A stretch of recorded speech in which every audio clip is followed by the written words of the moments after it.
Fell in love with an island girl. I told her only time.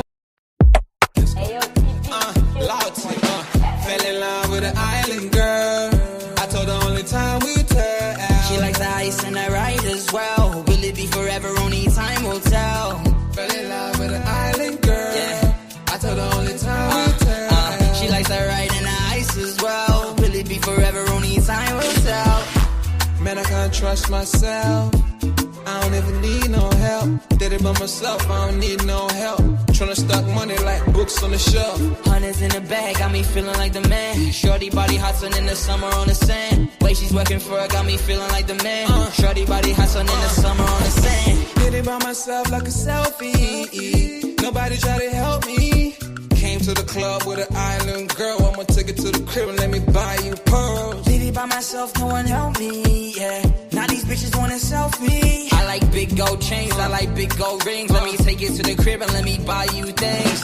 Fell in love with an island girl. I told her only time will tell. She likes the ride and the ice as well. Will it be forever? Only time will tell. Did it by myself like a selfie, yeah. Nobody try to help me, yeah. She likes the ice and the ride as well. Will it be forever? Only time will tell. Big dog status, two-tone paddock. Stacks in the crib, I got a two-floor attic. Got a two-floor attic, got your girl in the attic. But I'ma bring her right back, dude, don't panic, I'm savage. And nigga, if it's beef, we can manage. I know a couple guys that walk around with automatics. I got big dog status, I ain't playing, I ain't average. I'ma leave you here in static, I'ma leave you here in static. Fell in love with an island girl. I told her only time we tell. She likes the ice and the ride as well. Will it be forever? Only time will tell. Fell in love with an island girl. Yeah. I told her only time we tell. She likes the ride and the ice as well. Will it be forever? Only time will tell.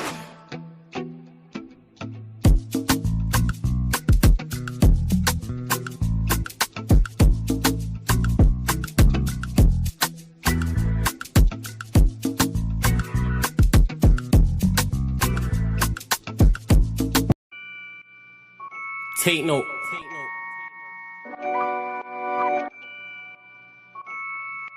Tino, babe.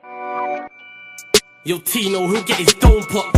Satin blue on his whip, but he ain't no cop. Don't stop, spray up his motor till it smokes up. Cause what I bought for insurance, I have it wrote off, you joker. Suck on your mum and take note, cause the foreign ring up in his grill. Like grandma stovetop, don't flop. Fuck up the game, like this was Roblox. Oh gunner, running this field, I'm for your walk up. Drum roll, load up a cannon and give her more shots. I put your face on a beam, now you're Zordon. Treat you like an old sketchbook, you'll get drawn on. I lead your girl from the back, I'm that raw blood. Wait, who the fuck feels they could do me something?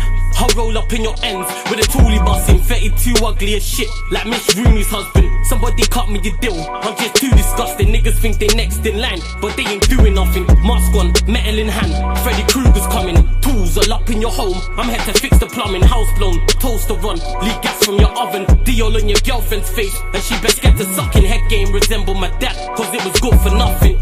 Yeah, I'm still vegan, but I'm down for beef. Niggas think they slick with a dialect, but talk is cheap. Watch your mouth, little nigga, because I roll with heat. Top said there's no returns, and I see no receipt. I put your boy in the back, like he was groceries. Riding round with the burner boy in case I find an eke. Extendo, licking off shots until it overheats. No mask, did it barefaced, just so they know it's me. Eyes closed, chest wide open, heart surgery. Usher said just let it burn, let's make it third degree. Niggas think everything's jokes until you shoot his queen. Shot was funny as shit, it barely missed the bean. Wax on, then wax off to leave the burner clean. Then open up the Uber app to flee the murder scene. Waving a stick will make them levitate. I raise a toast in the air, let's celebrate. See a couple holding a blade, like it's wedding day. And yous can leave with a slash, just like wedding cake. Bitches on snap in the snacks. Oh no you ain't, know your place. Worked up flawless, you look like bellyache. Beat my dick all off in the face, and let it detonate. All facts, just ask your mum, she'll demonstrate. Damn right babes, I'm a jerk, just let it marinate. I gave it a beat like I was Penfold. I'm some retarded head, my tongue's mental. Babes, if you died and you died, cause you was meant to. Nigga, all I do is draw, I'm a pencil. Run up on you niggas like the rent's due. Dude, screwed, if I see food, you're on the menu. Your homies have to find the Dragon Balls to resurrect you. Fuck it, you niggas can all hate. I'm better than all of you niggas I don't rate. If your girl's fit, 4 plus 4, she'll get 8. I'm a chiropractor back, just setting them all straight. Scorps, take note.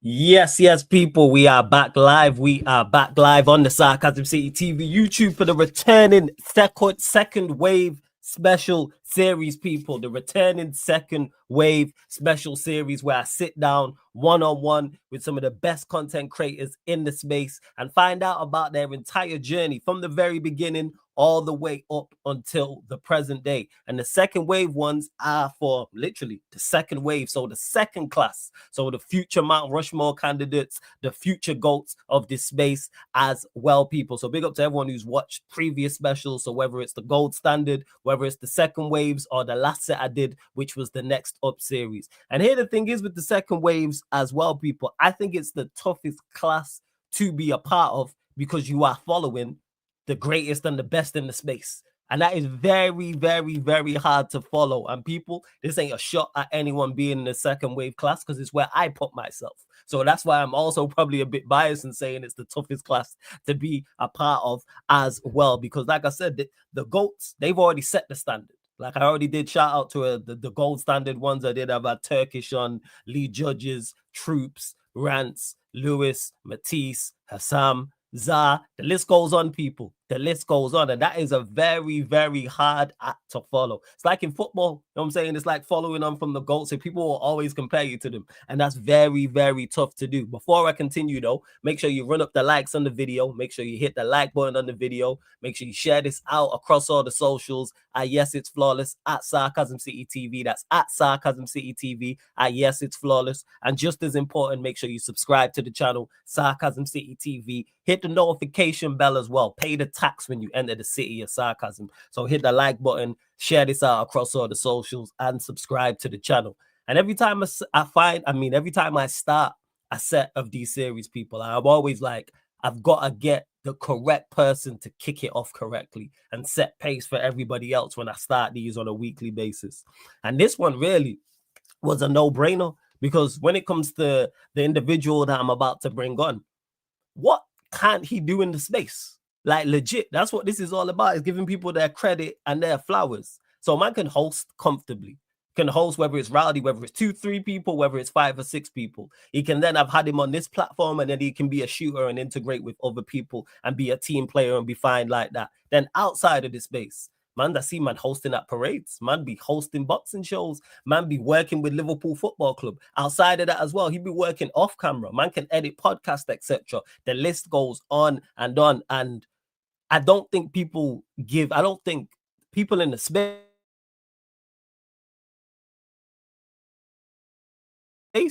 and peace, because people will always give credit to the shooters and the panelists and the people who say the wild stuff or the people who are deeply intellectual in regards to their footballing knowledge. But without your host, 99% of your favorite shows do not happen. Hosting is key to do because you are the one that sets the pace, sets the tone, knows when to let argument go on. Because I've been fortunate enough to be on Redmen TV, and there's times he'll let arguments go on, some of the time involving me, and there'll times he'll be like, cut it, all right, let's move on.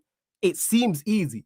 It is not. Ask a lot of your favorite content creators. Hosting is not the easiest because if it goes wrong, the finger points at you. If it goes right, you don't tend to get the credit, but he is supremely skilled. And like I said, not only online when it comes to the hosting, when it's live stream shows, but even at the parade as well. That is very tough. Hosting live, knowing that people are drinking, knowing that at any moment someone can come and interject and say something. People are drinking, people are happy, people are celebrating, and let's be honest, people are mad. So that goes to show the skill set, but he's diversifying his portfolio outside, like I said, of just the regular content creator space by working with Liverpool. That's very tough to do because he works with the football club, but still keeps his integrity. He's not in the club's pocket. He's still been super critical of Liverpool this year, super critical of the manager at times, super critical of players. And a lot of people would not do that. A lot of people. And then, like I said, outside of football, he's editing podcasts.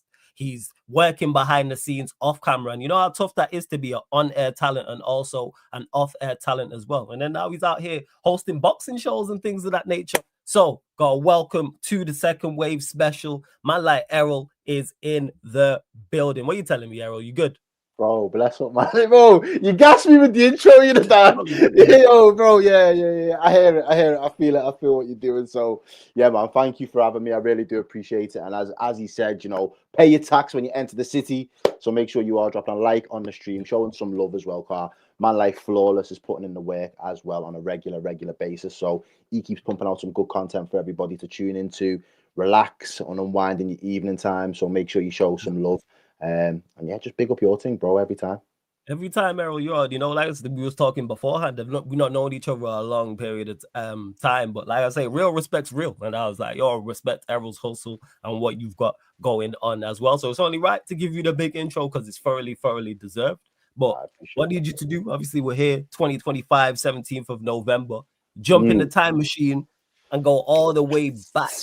All the way back to the beginning of your content creator journey. So before working with Redmen TV, before working with Liverpool Football Club, etc., before being in this live stream era, what was your introduction in regards to watching, if you did, or did you just jump straight in, or was there certain people you was watching? All right, let me flip it back to you then, just dead quick on that one.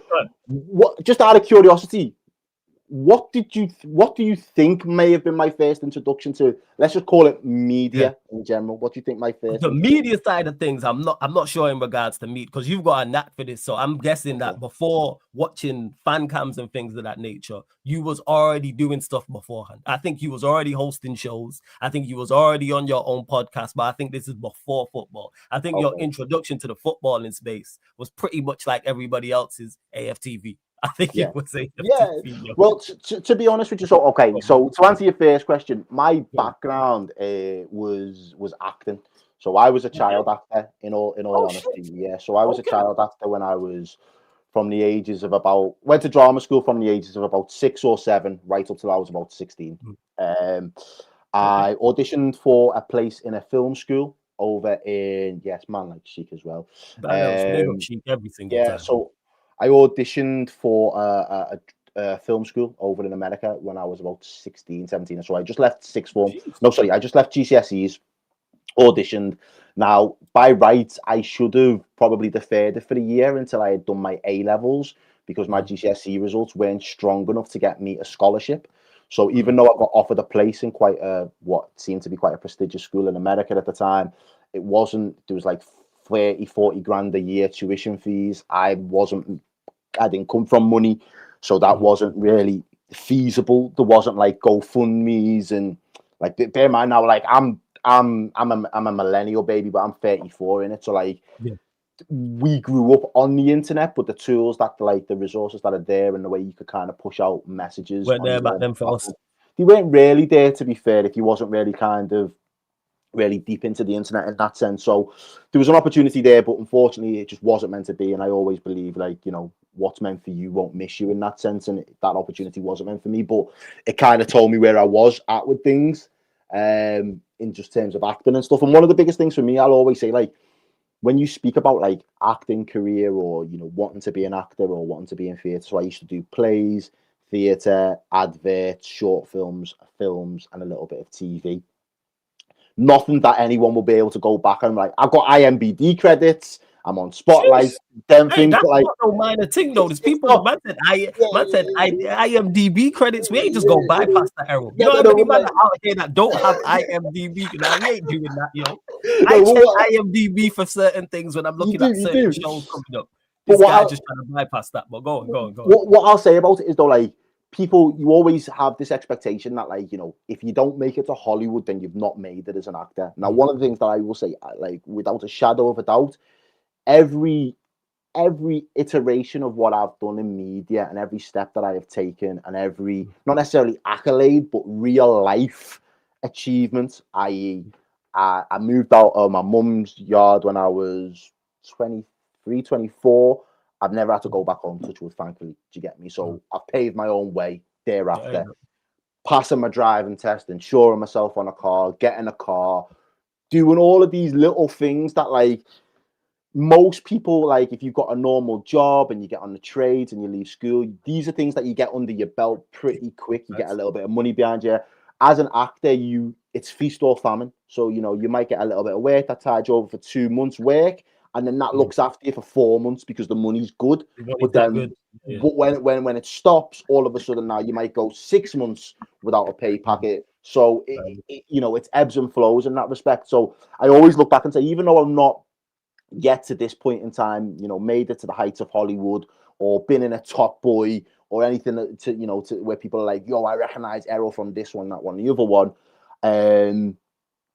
I like to think, well, I was pretty successful because most people either go completely broke or they go the other way and they make it. And somehow I still managed to make real money off the back of it. And everything that's come off it would have only came from me being an actor to begin with. Do you know what I mean? I wouldn't be in this space as comfortable as I am in this space now if I didn't have that experience and that knowledge from way back when. So I always say that as like people always want the fame and the names up in lights, but the reality is most people, if you're a working actor and you're able to pay your bills off the back of it, you've done something right. You've done something right. That's half the battle right there. Yeah, you're good at your craft. So I did that, and then I ended up working with an acting company. So I had an agent at like 20, 21. I was working with an acting company that was giving me like consistent work, but again, it was your kind of bread and butter type of role play scenario. So if you've ever been in a workplace and you're like, right, we've got these trainers coming in, they're going to do some role play with us today. It was kind of at that level, but again, day rate was okay, and it was more consistent than waiting on auditions to land in my lap. So I did that for a while. And then what else? Really, I probably got to about 2017, 2018, and I went to, so when I didn't get a chance to go to America, the following year I went to Camp America. So I did Camp America for the summer. Fell in love with it. Worked with a group. What is Camp America exactly? So it's an opportunity for like British kids to kind of go and work on a summer camp in America. Like summer camps in America are a big thing where you've got various different degrees of people with loads of money that send the kids to like a tennis camp, and you get taught tennis by some good kids that have been in tennis academies or the Eastern camp, different things. Mine happened to be an underprivileged kids camp, which was perfectly suited for the type of person and my personality profile. So I was working with kids that come down from Canada into America, and their parents did had fuck all. So these were like, on welfare. These are the type of people that I'd be getting, food banks, or be getting, be paid lunches and that type of thing. So that was a really humbling experience. And then I came home, and one of the things that I realized, again, it was, you spend so much time doing your application and waiting for the opportunity to go over there. You spend about 6 months in total trying to sort it all out. I couldn't do that every year, because by the time you get back into the rhythm of being in the UK and working, it'd be time to go and you're not really building anything. So fortunately enough, at the time when I had an agent, the agent reached out to me and said, have you ever worked with disabled kids? I said, I've never worked with disabled kids, to be honest with you. And she was like, there's a charity that takes disabled kids skiing to Italy every year up until this point. They've been doing it since 1992 or 1993. Brilliant charity, really small charity, but they take 20 disabled kids, all different varying levels of disabilities, and they basically give them a 10-day holiday in this ski slope in Italy. And I just said, yeah, go on, I'll do it. Because in my mind at the time, it was like, I get the same level of like satisfaction and like I've done something good, but it's in a much more condensed time frame to allow me to just get back on with what I need to be doing in my day to day. So I ended up being an ambassador for this charity for a number of years. I've been to like Italy 4 times. Some of the things that they do, like this tiny village, they'd get a helicopter to fly in to this village to take these kids up in a helicopter so they could go and see the Alps and go around. It's like, when I say they went in terms of going above and beyond, so to give these kids the time of their lives, unbelievable. Some of the kids have went and represented in the Paralympics for football. They've done the Paralympics for swimming, skiing. Like the way that they develop and their personalities come on, because they're 10 days away from the parents. They've just got a whole group of strangers with them, as well as then these strange adults that are then getting wacky because they're looking after these kids. And it was a really eye-opening experience for me, and it was, you know, something that I was quite proud of in terms of being able to be involved in. I did that for a number of years, and then on the last trip when I went out, one of the gentlemen was talking to me about opportunities to go and work in Dubai. I ended up getting reeled in. I was like, Dubai, man, I could see myself over in Dubai, you know. I could be a gym bro. I could be a finance bro. I could be a real estate bro. I was like, get me over there. So, yeah, so I ended up working over in Dubai. And at this point, obviously, like, this is like 2016, 17. So I was already watching the likes of Redmen TV. I was already watching AFTV. You know, I was watching the likes of Troops. You know, certain characters from AFTV back in the day, and I just used to, bro. It was AFTV and chill popcorn, man. Just watch the meltdowns, bro. I just used to watch the meltdowns, and then obviously I seen little bits of what Redmen were doing, and I always just appreciated they did things slightly different. But one of the things that I again, because I come from such a creative background, my mind has always kind of been on like production quality. So we was having this conversation off air. Sometimes it's not necessarily how many people are watching you do your thing live, or how many people, you know, the clout or the views.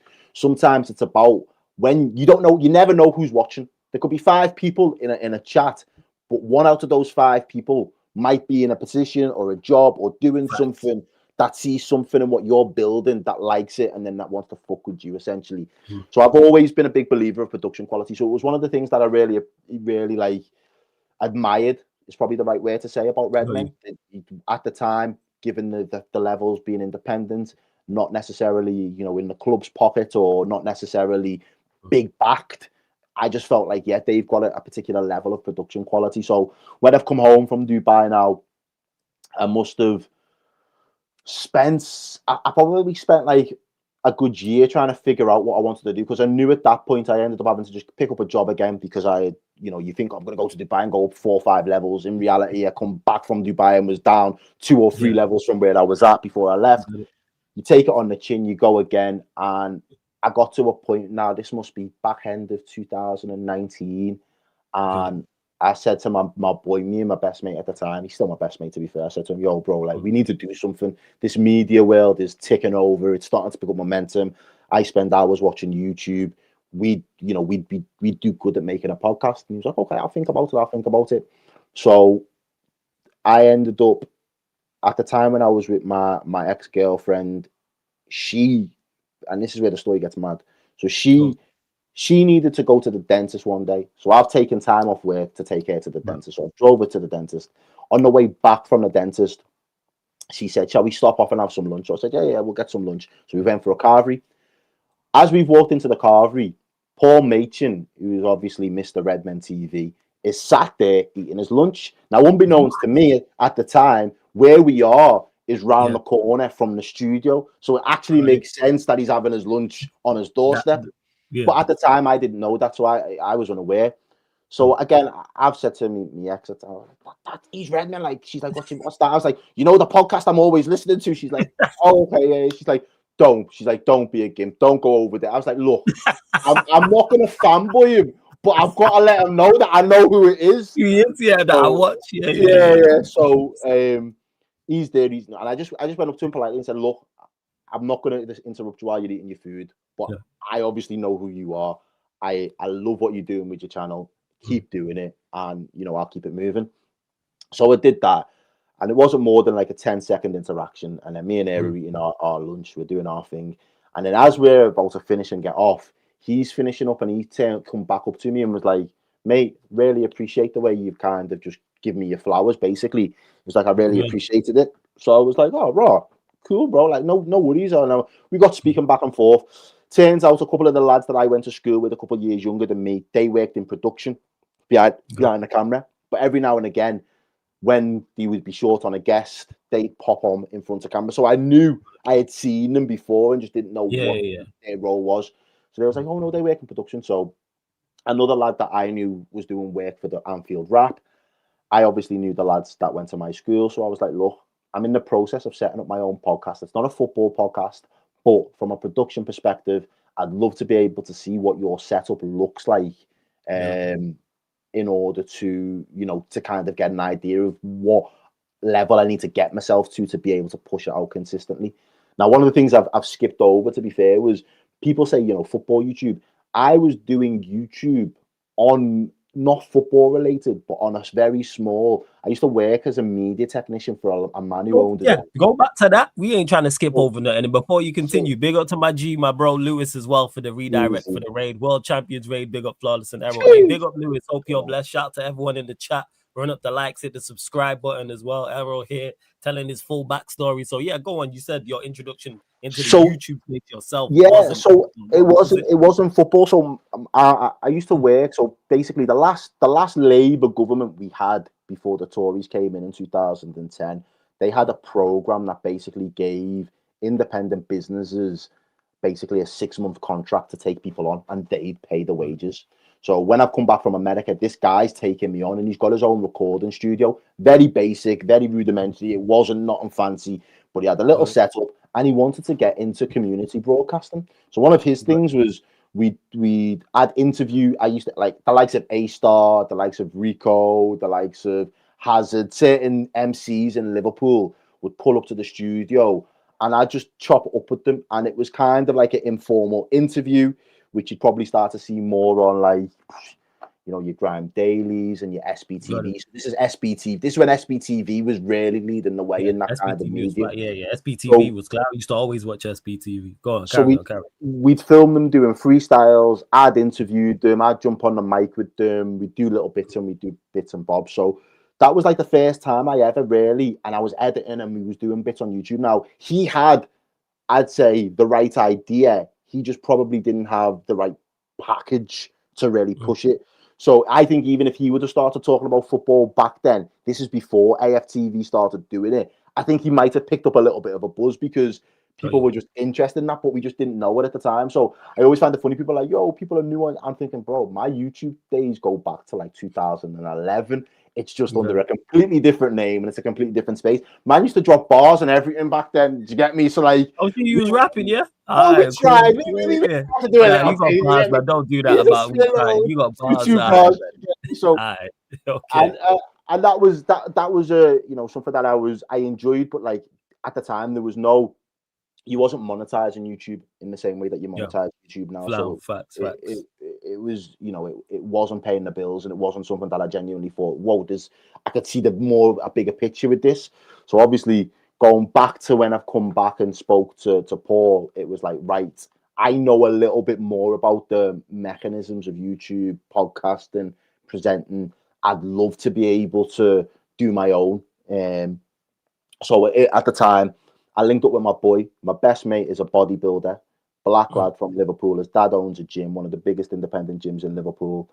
Shout out Marcel every time. So he's a bodybuilder, black lad. He's got mad people, MMA fighters that rock up to the gym. So we interviewed the likes of Meatball Molly. We interviewed Natasha Jonas.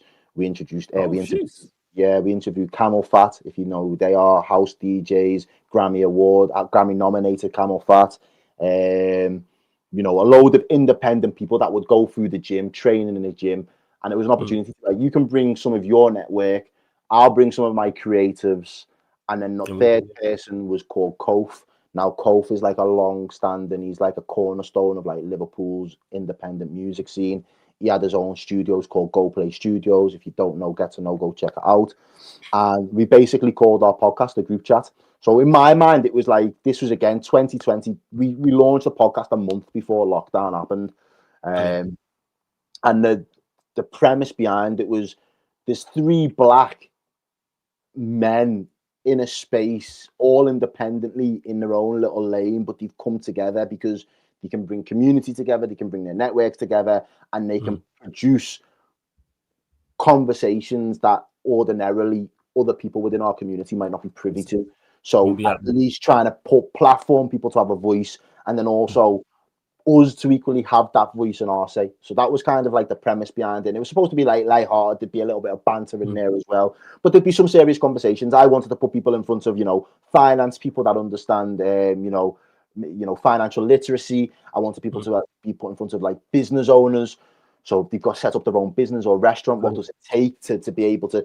Again, you're not in an hour and a half conversation. You're never going to find out all of the information that's required. But if somebody can take a little bit of something that makes them go, okay, that's how you put this together. Then that was kind of like my thinking behind it. So we did that for nearly a year. We very, to be fair, and my boy kicks himself to this day because he always comes back to me, and every couple of months I get, wow, we should have just kept the group chat. We should have just kept the podcast, and who knows? Because, and I always say it to him, out of the three of us, I, from day one, had the least to gain from doing the podcast. My boy was a PT. He had his online client base. He had his physical client base. He had his own clothing brand, and he was starting to do meal preps. Straight away, you can funnel people because I do marketing now. So my thing's digital marketing. So even back then, I barely knew about it, but now I get it. So I'm telling him, bro, you can be our sponsor.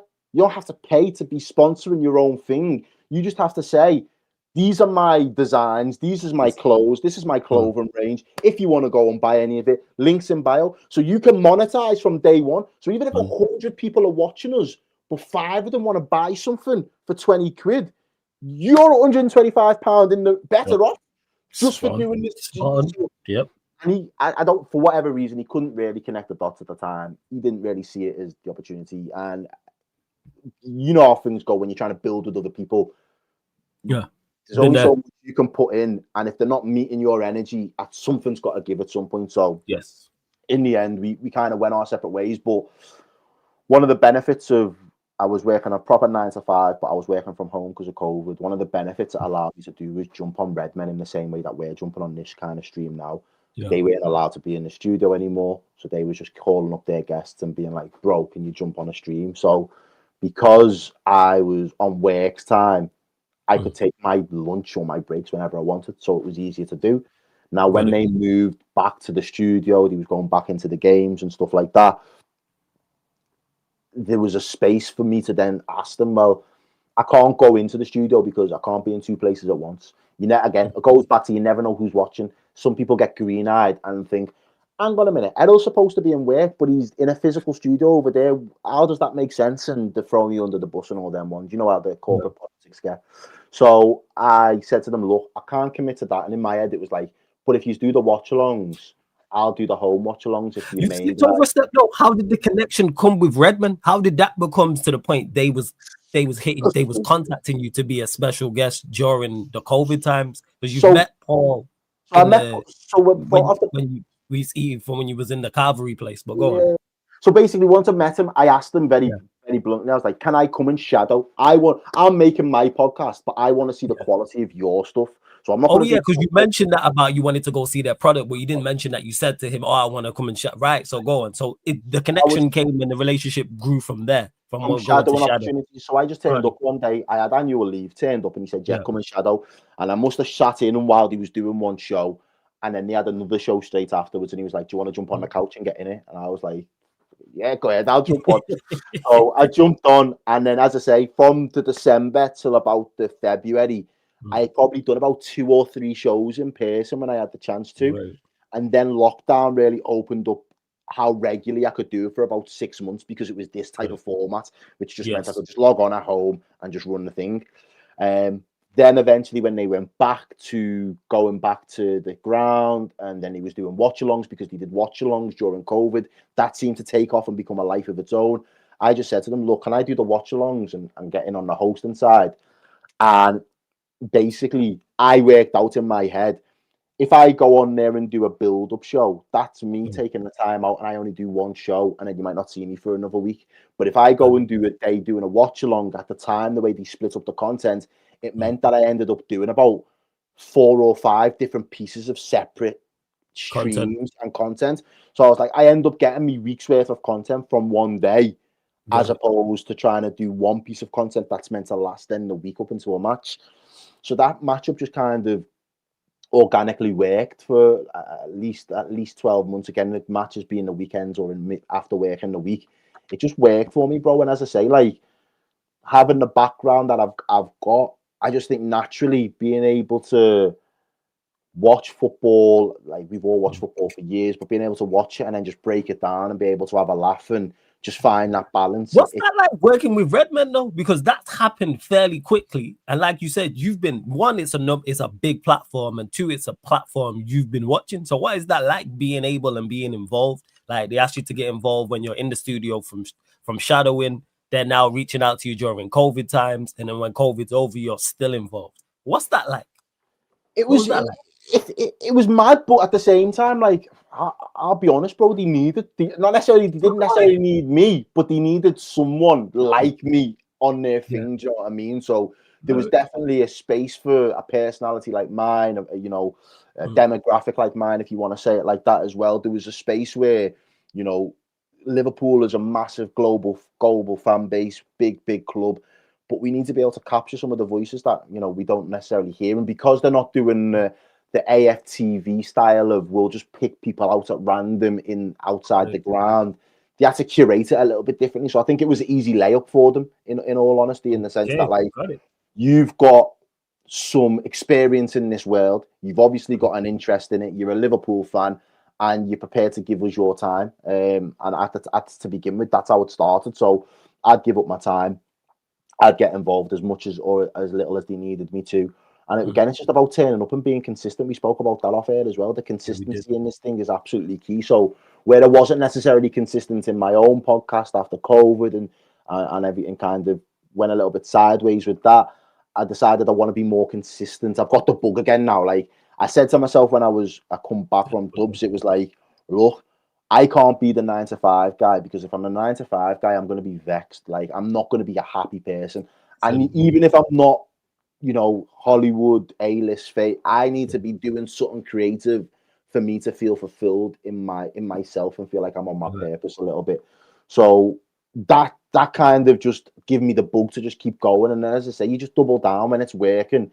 You're getting good feedback. People are reaching out. People are, showing you love in the comments. And my mum's my biggest follower. She'll watch everything and anything that I do. Shouts to Mumsy every time, man. Every time she'll sit there and she'll watch everything.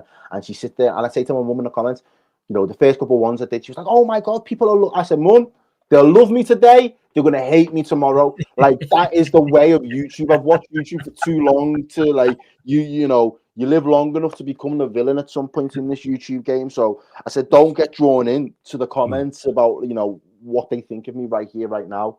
And it just kind of give me that appetite to say, actually, yeah, you know what, even though I don't get drawn into the comments and get too carried away, like there's definitely room for me to be in this space without stepping on toes, without kind of rubbing people up the wrong way. And then we'll just kind of see how we go from there. And then obviously linked up with a couple more Liverpool type creators, the likes of Grizz on his channel. He introduced me to... How did Grizz link up come about? We'll go there. Shout out to Grizz. How did that happen? Bro, I sit there before I say I do digital marketing, and I sit there before I say I do this, I did that, I did the other. My thing, I've never been on socials, bro. Up until the end of 2021, I think it is, I hadn't been on socials, bro. The only Instagram I ever had in the entirety of Instagram being a thing was my group chat podcast. So it was a platform medium as opposed to this is Errol. Oh yeah, you're from it wasn't an individual gram. It was never an individual gram. That has never been my thing. And the maddest thing is, so the funny thing about Instagram and the funny thing about socials in general is I'm an anti-social socialist. So I'm quite a sociable person, but I'm very private. I don't really like to put myself on blast. I don't really like to just be I get it in that space for the sake of being in that space. And everyone's different, but I just grew up in a way where I think we was the last generation that had a choice, if I'm being honest with you. I think we was, because you know what? I'm exactly like that. I'm the most antisocial social person you'll meet. Yes, I am social antisocial. Yes. Like, we had the choice between whether you wanted to be on MySpace or Facebook, whether you wanted to be on Facebook or Twitter, whether you wanted to be on Twitter or IG. Like we got to decide and look at these platforms and weigh them up and say, yeah, no, maybe, I'll give it a miss. Whereas I think the next generation, or maybe a couple of years younger than us, it was almost a given. You had to have IG because that's where everybody was. You had to have, Instagram or Facebook, TikTok, whatever.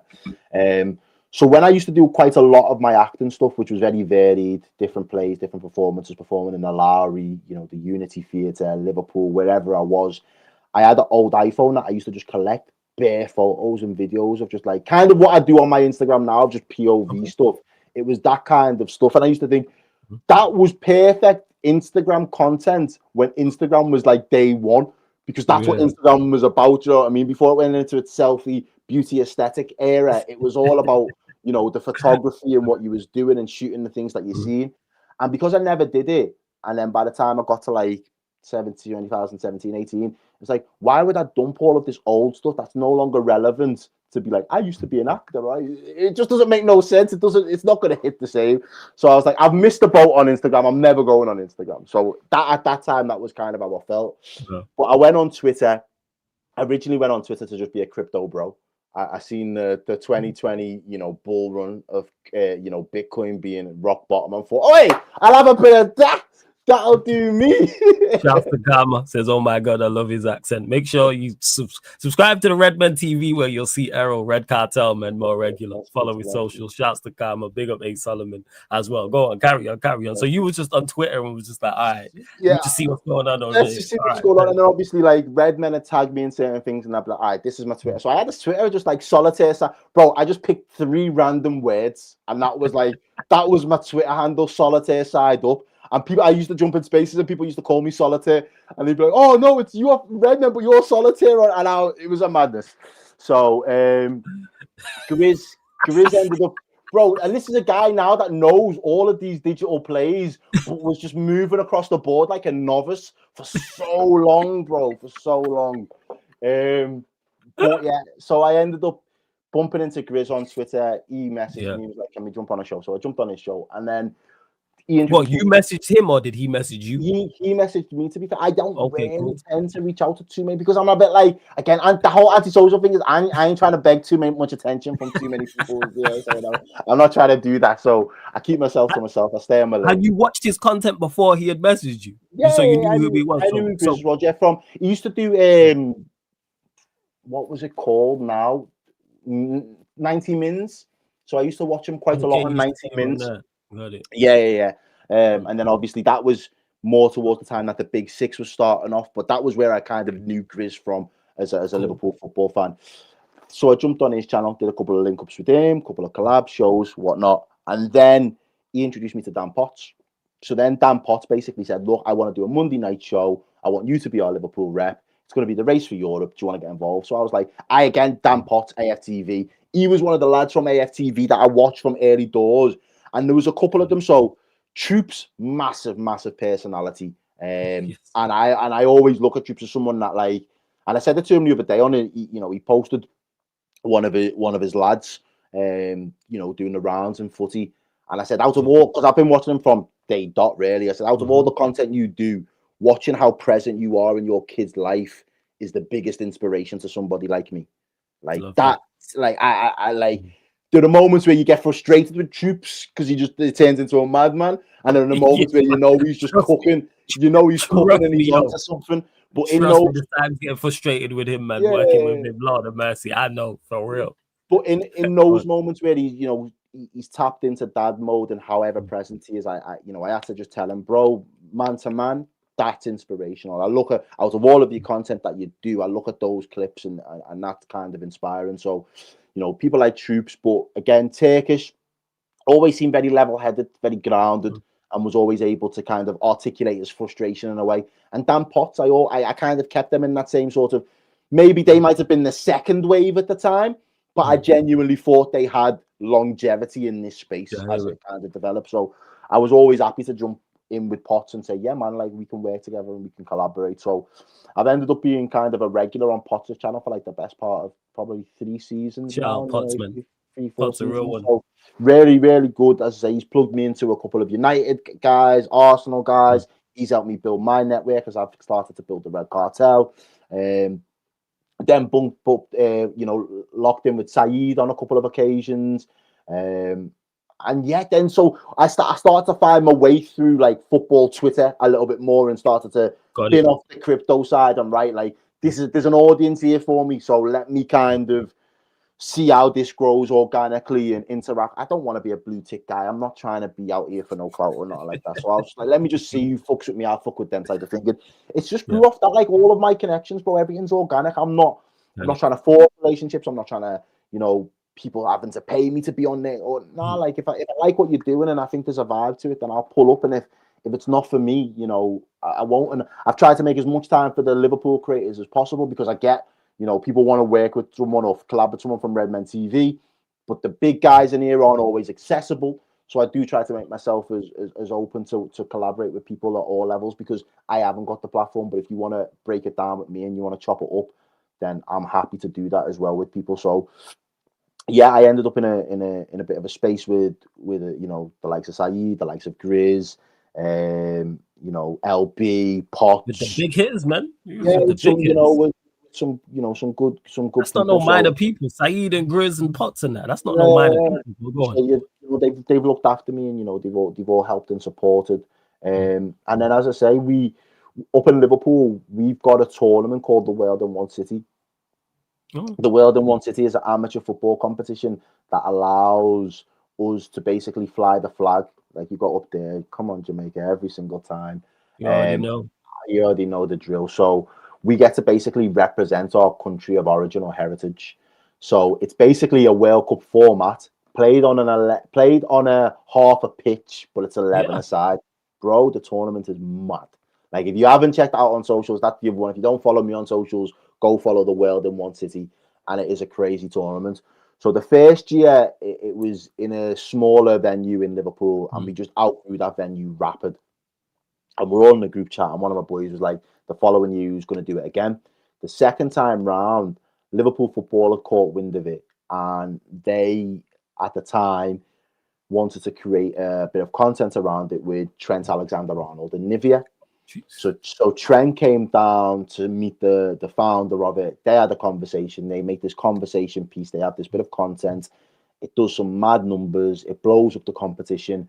And then the second time, they wanted to make it more like a World Cup. So they wanted interviews with players. They wanted interviews with managers. They wanted press conferences. They wanted to try and make it feel as close Yeah, to a like they proper give it coverage tournament. like it's an actual tournament, like it's a World Cup or Euros for or Copa America, for example. I hear you. I get Exactly. you. So the 16 teams were involved doing that.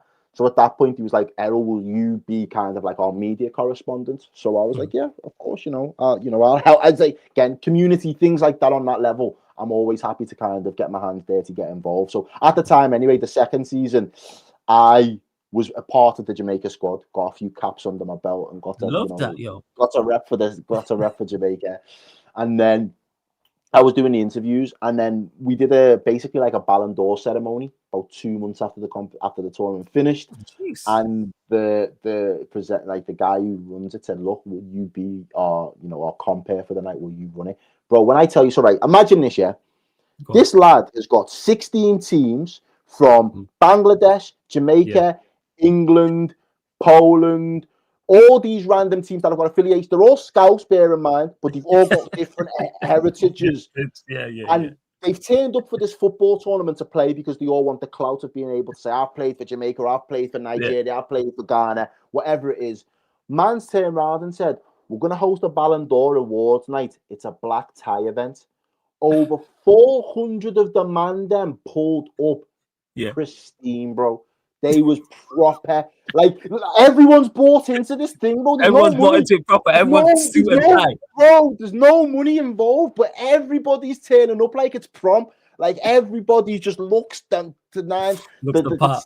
The team that won it got a bus. So they got a bus from Lodge Lane, picked them all up on Lodge Lane in Liverpool. The bus, open top bus, carried them while they've got the trophy going through this. Bro, we took the piss. Like, we proper just like living in the moment of being, playing for your country and all the rest of it. Yeah. So I ended Side up note, who won the last one? What country won? Who won? Do you remember?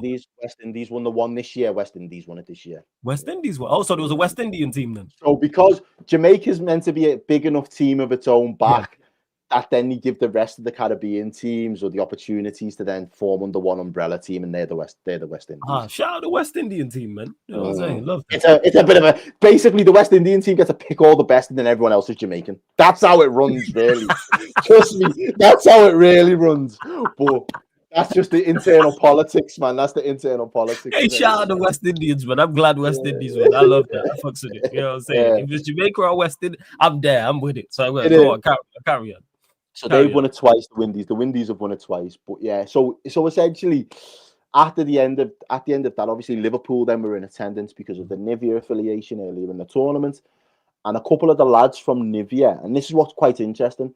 people automatically assume, and understandably so, they assume Errol's on the Redmen. That's why Liverpool fuck with him.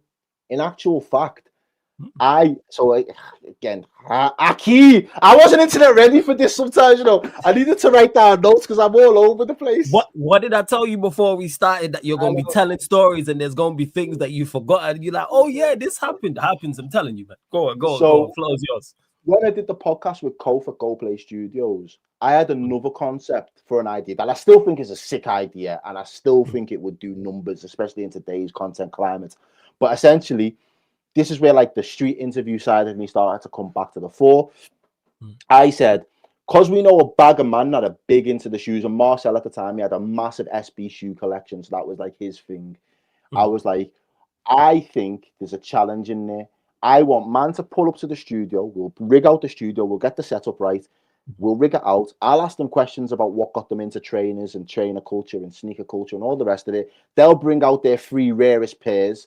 And I challenge myself to go across town, see the general public, and find a better pair of shoes on Joe Public.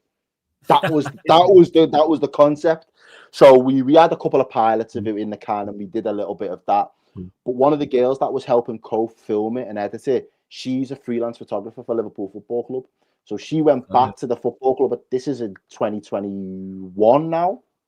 And I will come back to 2021 because it's probably one of the most important years of my life. But I'll finish this story first. Essentially, she showed that to them. So they was like, oh, that's sick. Who's this guy? That's quality. Then the next minute, when I go back, fast forward, the same guys were the brand partners for Nivea. So they see me presenting on stage at the awards and was like, that's that guy from that YouTube. So as I said, don't watch the views, because that show that I was putting out, it didn't bang, bro. It didn't do mad numbers. But the right people seen it. And seeing, okay, there's something in this guy here. I like what he does. Then when I did the presentation, I did that. It rejigged their memory to think we need to work with him. So that was what kind of gave me the into Liverpool. So even though people will just automatically assume, yo, Redmen, he's Liverpool's boy. Nah, it was separate from Redmen TV. It was no Redmen pushing that at the time, which is fine. Do you know what I mean? He's done plenty of other things for me, but that relationship was forged through the grassroots football tournament that we did and my own endeavors across YouTube at the time that I was posting out content.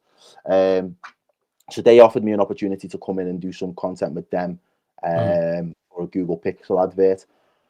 And then it's just kind of built from there. And as I say, I've probably just got a little bit more momentum now, because I'm probably, in terms of just focusing on Liverpool content, it's probably been about 4 or 5 seasons now. So everything's and I'll say Liverpool doing well, couple of moments that have went viral. So I go back to 2021.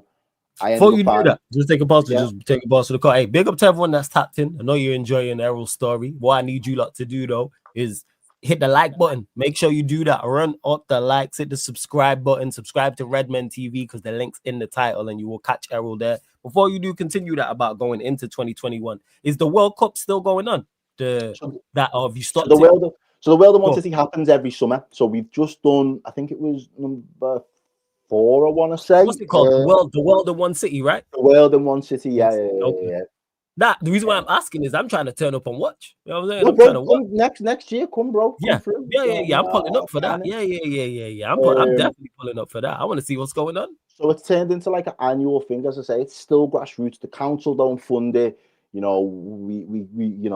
lad who does it, he finds money from God knows where to make it happen, but he's made it happen for, I think it's about 3 or 4 years on the bounce. Might be, So Nigeria won the first year, England won the second year, West Indies won. It's been 5 years then. West Indies won the third year. I want to say. Then it was Libya that won the 4th year, and then West Indies won the 5th year again. So 5 years it's been going. Yeah, man. I'm trying to turn up and watch. I'm trying to get involved. You know what I'm saying? So for the full month, we have like 2 matches a night, Monday to Thursday, for 3 weeks, and then the 4th week usually is the quarters, the semis, and I'm pulling up. I want to watch. I want to get involved and watch that. Yeah, I know it's gonna be good. It's gonna be good. if you go on on their Insta, sometimes you'll see clips, and I tell you, bro, I get to stand in the middle. So when there's penalty shootouts and it's getting serious, I stand in the middle. One of my favorite lines I've ever done is I'm stood in the middle. All these kids, there's about 1,500, nearly 2,000 people turn up. Bear in mind, this is like goals type of setup. Do you know what I'm saying? They turn up to watch. And I'm stood in the middle now. They've all huddled around me. So there's this big circle of people while the players are trying to take the pens. There's the referees and everything. And I'm stood in a circle and I go, this is the Colosseum. This is where the gladiators come to die. Bro, I proper. I respect that. You selling it, yo. You selling it. You selling it. Oh, bro, it is wicked vibes. I love that. So yeah, I think after that, I think like people have just kind of maybe locally as well. Yeah, man. Libya did the thing. Libya was sick winners. They really deserved it. They was a proper underdog story. So yeah, I think I've always been. I think from that point, it's always kind of then just platform me. So I always say to people like, you need your own channel. I'm like, bro, I'm better if I'm platformed. If someone gives me a space and gives me a platform and gives me the opportunity to spread my wings and do what I do, then that's what I'm happy to do, because I feel I can do that the service. When it comes to me, again, going back to being antisocial, social, so for me to drive that home all the time and consistently be plugging away and trying to chase the interactions and the engagements, sometimes you know yourself, sometimes you're in the mood for it, sometimes you're just not. And when you're not in the mood for it, it's just going to be flat and you can't force it. So I always like to be like, if I'm on a platform, I know I'm supposed to be giving the best energy I can because I'm working with somebody or in collaboration with. So, but yeah, and 2021, I'd say COVID was a mad time for a lot of people. I had some highs and I had some lows in COVID. But at the back end of COVID, I was on a real low. 2 seconds, sorry. Oh, good man, do your thing. I'm just following. I'm just followed the world in one city. It's on the gram. I just followed the Instagram now. Yeah. To see that, I see you there with the trophy and all that. Yeah, this looks. Yeah, I'm definitely pulling up to the what's it called to this. I want to watch. Yeah, I'm with it. It's fire. But yeah, back end of COVID was a bit of a dark place for me. But the one shining light that came out of all of COVID was my son. So I'll always give time and give thanks to God for giving me a boy, because yeah, it's a humbling experience, but it kind of shaped me. And the maddest thing is, without being too overly personal and oversharing, the conversations. Totally up to you, fam. You share what you feel you want to. Totally up to you. The conversations I had before I ended up going back towards this content world, I didn't have the most support from the person I was with at the time. He was very anti me being in this space. And I always said, look, it might take me 3, it might take me 4, it might take me 5 years. But if in 5 years' time I get to a space where it's full time, that becomes my job and it gives me, it's a career, the only person or the first person that will be a direct benefit from it will be my son. And I want to be able to give him more than what I was given. So he's always motivating me to be like, I've got doors that I need to break down, because I want him to be patterned when he gets to an age. Do you know what I mean? And there'll be times, a funny story, I was walking around one of the big parks in Liverpool the other week, and some man came up to me and was like, lad, you're that kid off Redmen. And I was like, yeah. So he was a nice lad, we was just chopping it up for a minute. And my lad, I was with my lad, and my lad goes, Dad, who's that? He just watches Dad when the football's on. He goes, I watch my dad on the Redmen. And it was just little things like that. He's just trying to be involved in the conversation and piece together where he fits into it all. And so it makes it worthwhile. But yeah, man, like that was a grounding experience. I say, never had no kids before that. He's my only lad. And yeah, from there, bro, as I say, everything that I try to do now is trying to just create a path, set an example, be a bit of a role model for him first and foremost. So I say, I think I was steady chipping away, and then it was probably this time last year, almost to the day, to be honest. Again, a completely unexpected turn of events. Liverpool are in the Carabao Cup. We was the earlier kickoff, and I think the City and Tottenham game kicked off half an hour after us, but the draw was being done after their game. So even though we went through, I'm now watching the draw on. I'm watching the draw through the City game. So I'm waiting for the City game to finish. So I'm on YouTube on a live stream with the Redmen audience, back and forth, back and forth. And the next minute, my brother's son gets to make his debut for Manchester City. Oh, geez. So now I'm looking, one eye on the telly, one eye on the comments, and then I'm looking at the face thinking, I recognise that face. You're right, that's my nephew. Yeah, I'm waiting for the names to just come up on the banner to make sure that I'm not bugging. I'm like, that's my brother's son. So then in again, completely just in the moment, I end up having like this internal monologue. And I kind of just say, you know what, that's like that's a huge moment for his family. The next minute now, that clip does the rounds. Like that goal, that's probably one of my most viral clips without me even trying to be intentional with it. And that really blew up. And then it was because now I have got Instagram. I've changed my name on Instagram, so the old platform's now my platform. One of my mates tagged me in it a couple months later, and underneath the comments, Poet was in the comments saying, he's like, I love this. So I've reached out to Poet on Instagram, got aired in there, and I was like, all right, that's cool, that's calm. Probably a month or two later, he's posted something on Twitter that's come up on my timeline. I've commented underneath it, and he's commented underneath that. And like we've had a little bit of a back and forth because I don't think we agreed over whatever it was. And then I've just said, oh, by the way, big up for giving me your blessings on my nephew's post. He's like, oh my God, that's you. You're that guy. So then obviously the Poet connection came through off the back of that. So I was like, it's a mad. I keep going back to, you never know who's watching what you put out there when you put it out there. So that was mad in itself. And as I say, he seemed to be a really humble guy. He offered me the opportunity to go shadow his thing, what he was up to. So I went down. So you shadowed Poet as well? Yeah, so I went down because, bro, I'm a learner, bro. Anything, I don't care how big or successful I end up, there'll always be somebody doing something that I will want to learn from in this world. So he's one of them people out again.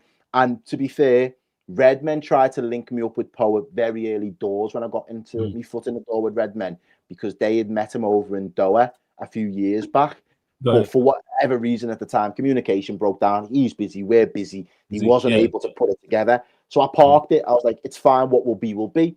In the end, I was able to manufacture it and make it happen myself a couple of years later. So that was pretty sick. And then, again, people that, like, as I say, I've just been lucky. I've had good opportunities to speak to some good people in this space. So, like I said, Meatball Molly, Natasha Jonas. Love that. Footballers. I've done a couple of adverts or content with Virgil van Dijk. I've just finished off the back of one with Ibu Konate, Jeremy Frimpong. I got to interview Frimpong again at the start of the season when he did his New Balance thing. Tony Bellew.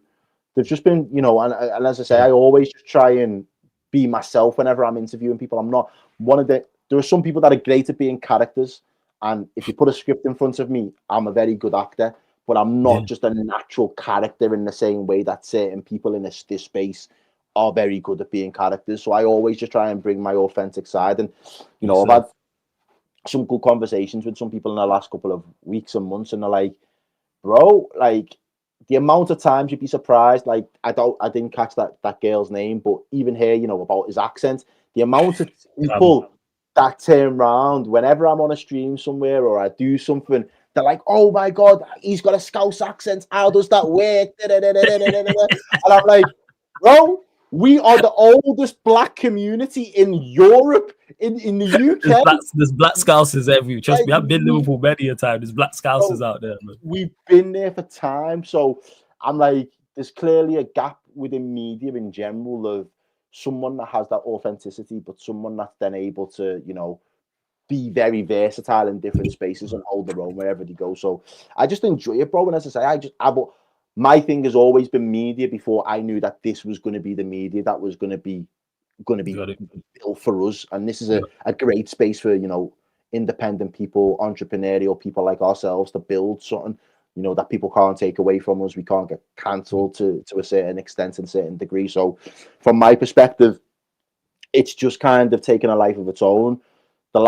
I'd say this year's probably been my busiest.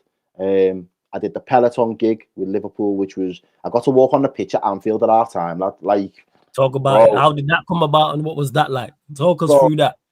How it happened, the conversations, it actually happening, etc. Talk, yeah, So man. so I had the same team that did the Google Pixel advert that got me in after the World in One City. I hadn't heard from them for a year. I had seen other people getting their other opportunities, and I'm always one of them. I'll clap for everybody until it's my turn to get clapped for. Like I Yeah, I 100%. don't get green eye. I'm not like, oh, why are they on that and did it? Like it is what it is. Like, do you get me? I just try and stick to what I'm doing and hope what I do is good enough for whoever I end up working with. And I hadn't heard from them for ages. And one of my boys that helps organise the World in One City is very good mates with the team at Liverpool. And he was like, you need to ask them. I was like, bro, I'm not asking them. I'm not asking them for nothing. I'm like, I'm not asking. Like, I feel like I beg if I start asking people to give me work. He's like, bro, you're not begging. You're good at what you do. They told me you was good last time. Go and ask them. So it's good to have good brethren in your corner. It's you good to get have me? good brethren in your corner. That's true. So 2-2s now. I've texted the producer that I was with last time and said, look, I really enjoyed the Google shoot. If there's anything else that comes up, you know I'm always happy to get involved. He messaged me back and went, lad, that's weird. We was literally just talking about you in a meeting, pitching to Peloton like a day ago, and I was waiting to reach out to you. I was like, rah, that's mad how things just That's work out. crazy how the universe So works. Yeah. he was like, do you want to get involved? I was like, bro, yeah. And he was like, this time it's going to be 3 days worth of a shoot. So I was like, talk to me. I'm listening. So he told me the first day we would be getting the general public as a competition to whittle them down. The second day, the contestants that met the threshold would come to the AXA. They'd meet a couple of the football players, and then you'd get to the final two that will then go out on the pitch at half time and have this race across Anfield. Yeah. So I got to go on the pitch at half time and stand there Yeah. and basically host this race. Now the mad thing That's is, cool, so we've been talking through how everything's going to run on the third day, and they've said we'll only get about 8 minutes to get everything we need in the camera, because once the players come off, the sprinklers will come on, the lads will come on and prep the pitch down, and then you'll get the chance to do the content, and then we've got to get off before they come back out. So he was talking me through, it's got to be like that. I was like, ah, cool. The next minute now, it's raining, so the sprinklers didn't need to go off. It was already spitting. And the lad, whenever you do a race, bro, I don't know where you come from, but anytime I've done a race, it's always been ready, set, go. Yes. Nobody says in a race, ready, set, run, or ready, set, start. Like, that just doesn't happen around here. So the announcer in Anfield goes, on your marks, get set, sprint, or something. Yeah.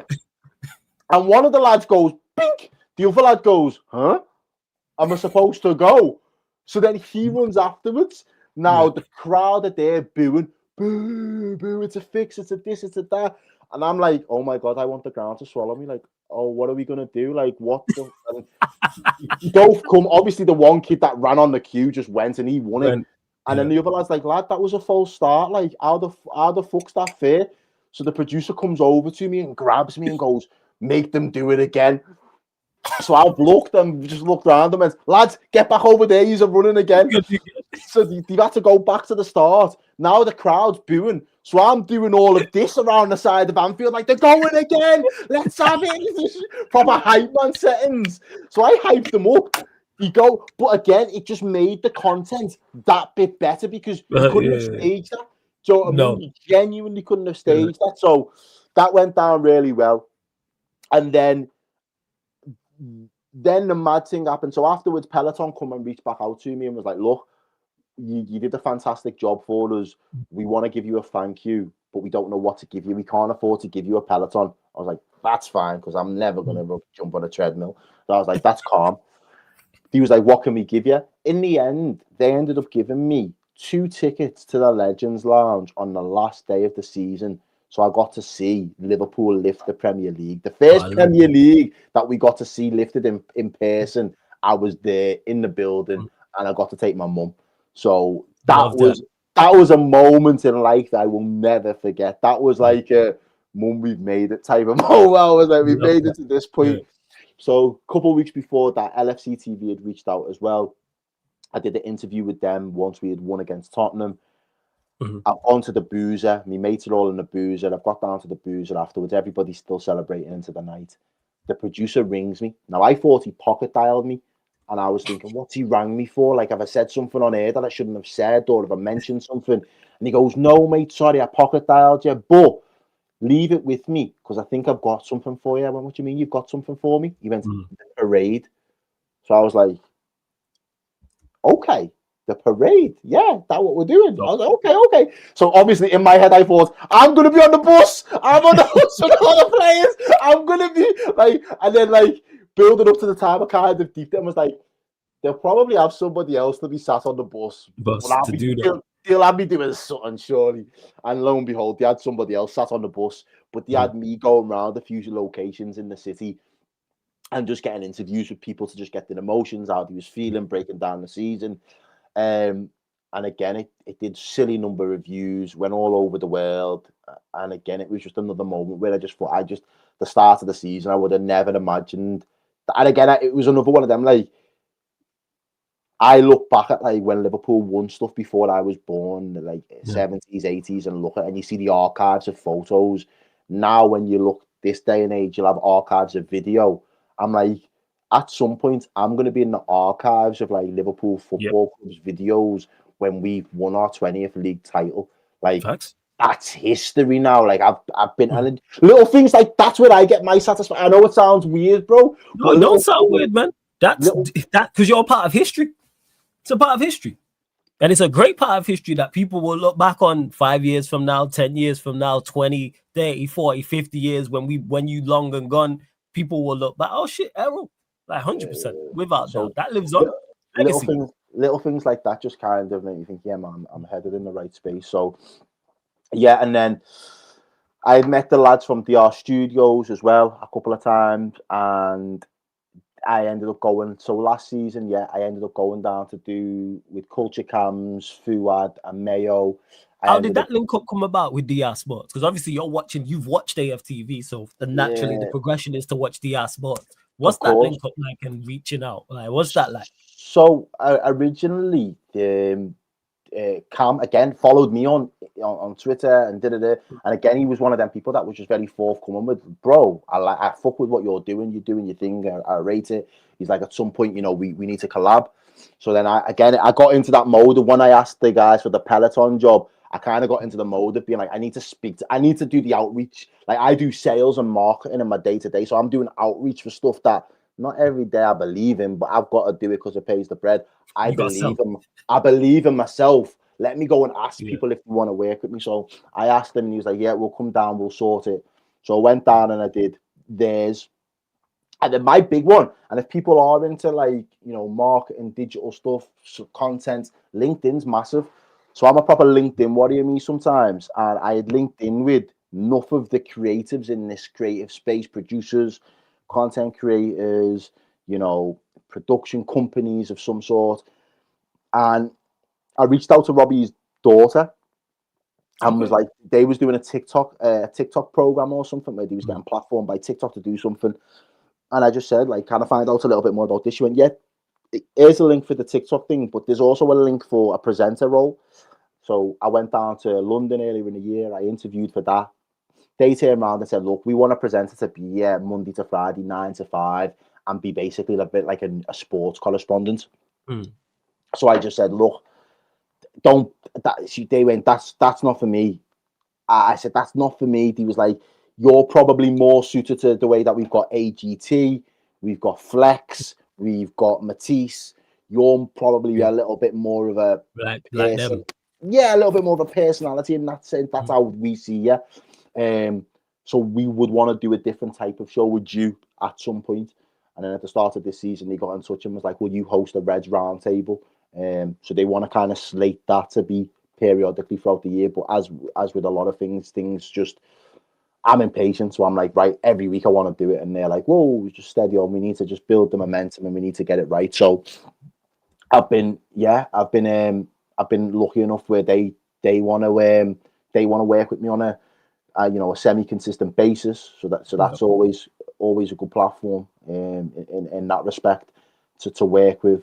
and it's just broadening that now. So yeah, I'm just trying to work with people that I know are, you know, building something sustainable, building something solid. They've got solid foundations, and just trying to, you know, again from a Liverpool lens, put my voice to things. And I always say I don't speak for the Liverpool fan base, but I speak for myself, and I'm black. So I'm every now and again you'll hear me being very Scouse. Every now and again you'll hear me being very black. But it's all me, and that's just the way I am. And you're either going to love it or you're not. And I'm not going to apologize about that at the same time. No offense.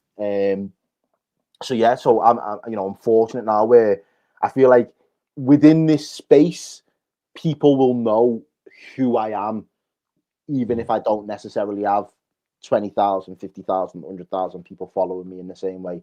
I still think there's a level of respect for the fact that, yeah, he's out there, he's hustling, he's doing his own thing, and he's quite content. And like I say, I don't force nothing either. Do you know what I'm saying? So now you doing bits as you've seen. As look at the things you spoke about in this. Like, look at that's not nothing light. Like, geez, like there's so much I didn't know. Look at the stellar names you worked with. Look at the companies you've worked with, and on top of that, so was the DR Sports thing? This was it last year? I'm guessing that. No, so I did. I went down to London and met them. Potts invited us down to London about when City won the Champions League, and he basically did a live show there in Box Park. I met Stoops, I met Robbie. That was the first time ever meeting them. Yeah, and then the DR thing with Culture Cams came at the beginning of this year in January. I drove down to London that weekend in January, but it absolutely slowed down, and we played United, and it was the 1-1. When Trent had a stinker, or was it 2-2? I can't remember. Yeah, it was 2-2. Yeah. When your place. Boy. So I was there for that with them on that one, and then the interview came up in and around the summer, and then after the summer, he said, "Right, once the new season starts, we'll lock in and we'll figure out how we'll make it work." So I went down in October, and if I'm lucky, I'll probably, you know, be going back before the end of the year again to do another round table. And then I just hope it just picks up its own momentum. It did all right on the views, and, you know, we've had some good feedback. So it was a good conversation. Obviously then linked up with the likes of the Drifty, the Coppish lads as well, through going down there and meeting the DR people, like Gunnar Lee. Okay, so Coppish and everyone else, that's through DR Sports. Okay, got it. So that's kind of out again, DR Sports and Twitter. And then, as I say, the rest of this year now just looks like I ended up getting asked to go down to do a bit of a debate panel show the other day with a company called Settled It. I'm in the process of, again, every now and again, I get a little bit of acting work. So I was speaking off camera. I'm an NPC. That's going to be in a video game. I can't say too much about it, but when that drops, that's going to be a different chapter, because I've never done anything like that before. And again, it's another thing that I can say for the rest of the time, like, boom, my man's in a video game. And then, I'm doing more work with Liverpool. I've got a Liverpool drop that should be dropping probably before the end of this month that I'm really looking forward to. I think that's probably one of my best pieces of content that I've done to date in terms of the overall quality, in terms of the concept, the way that they've wrapped it up. I think it just looks like a Sidemen episode with Errol and a couple of football players. And with the Liverpool, some of the Liverpool. Yeah, so it does look mad. And then into, I've got another shoot with them next week, and then between next year now, as I say, I'm just trying to ramp up the work that I'm doing. So I do a lot of freelance. I work 9-5, still do a lot of freelance stuff, and I'm just trying to build it to a point where the freelance looks healthy enough for me to go, okay, there's a decision to be made here. What do I want to do with it? Because I'd love to be in this game full time. I think I've still got plenty to offer. I think there's still ways that I can diversify and add some creative flair into not just the football space, but the content space in general. It's taken a while for me to find my confidence of being like, I back my thing as well. It's crazy to hear you say that, because the confidence is there and you getting results as well. It's not like you're not yielding results. The confidence is justified. Yeah, I think it's more a case of just pushing yourself and going, well, if you like, you can get the odd job here and there, but can you consistently go out of your way and do it every single day and bring the energy and keep it fresh and stuff like that? And I think I've got to a point now where I'm like, actually, I genuinely think I could be all right in this space. And again, not just the football space, the wider, social commentary space, culture, all of those things, and there's plenty more to come. So I've got big ideas. I've got some exciting IP, some good concepts, and I'm just consistently building a network of people that I know are all trying to build something. So if when, and as I say, it's a when I've established what I'm trying to establish in the space,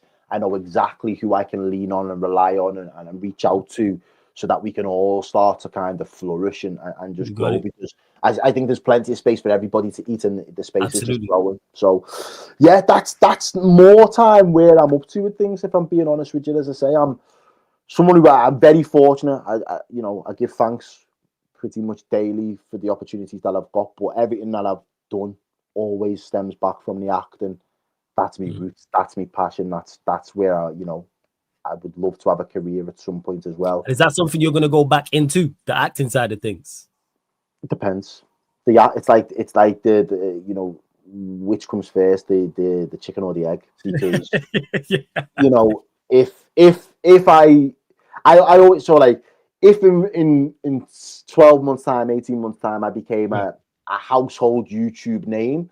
Yeah. I imagine if people approached me to then, because I know how media works, if people approached me to be in something, I would probably have my pick of, well, I don't want a really big role, but I don't mind doing a walk-on role on that because that project's lit. Or I get you. Like where you have to then go out of your way to audition to get your break would not necessarily be the same once you've been platformed to a certain extent. So the aim is to ultimately break the door down to media so people know who I am. You are. And once you've got management involved, people are then asking, what does he want to do? Where does he want to be? And all of a sudden you're getting offered opportunities that you wouldn't have. And when you're auditioning for things, people aren't really paying the same level of attention. So I would love to, but I'm the type of person now where I've spent years of my life auditioning. And one of the things that people don't always realize with like acting and stuff and like casting directors, they'll get a script, they'll have a casting director, and in their mind they paint a picture of what they think that person's going to look, their mannerisms, their sound, and all these things. And you can be an amazing actor, but if you don't marry up with that picture in their head, it's very hard to convince them otherwise. I've got a little bit disgruntled, probably the right word, because at the same time I'm like, I know I'm good enough in that space. I think one of the things for me more than anything else is just like, I want to do everything on my terms. So once I get to that point and I'm a name over here, or I'm in this space over here, you have to talk to me differently all of a sudden. But I'm only going to make you talk to me differently because I know you ain't going to talk to me at all before I was in this space. So talk to me nice. Talk to me nice, and it'll be on my terms. So I would love to direct, I would love to act, but it is different. And just to round up on the show more than anything else, one of the things, and I know I've said it, and people are probably thinking, this kid, that's all he says. You never know who's watching. You don't. But one of the big things, Potts last week, he put into our Race for Europe group chat a show that he did with Ashley Walters. Ashley Walters, the guy from Top Boy, Duchesne, man like Duchesne. Man like Duchesne pulled up to Dan Potts's podcast and did a show with them last week. And he turned around and said, he watches Dan Potts religiously, and he does tune into the Race for Europe. So again, people... That's mad. Like, I grew up everything that's from Hustle, 50 Cent, Get Rich or Die Trying, Top Boy, Bulletproof, Adolescent, anything that my man has done, 90% of it I have sat and watched. Yeah, I'm a big fan. He's been, now that you mentioned it, Ashley Walters is a big figure when it is. Even back to So Solid, 21 seconds was the biggest. 21 seconds, like you mentioned, Bulletproof man loves. You know what I'm saying? Top Boy we love as well, type of thing. You think Get Rich or Die Trying? Yeah. He's sitting there watching my face chat shit about footy. My head fell off, bro. My head fell off clean. I was like, there's no way. There is no way. And then Potter's voice note me going, bro, he fucks with you, you know. He likes what you're doing. And I'm like, how have I spent my life watching my man? And now he's sitting there when he's offset, and he's sitting there just tuning into us, just sitting there with popcorn, like, yeah, this is good, this one. Yeah.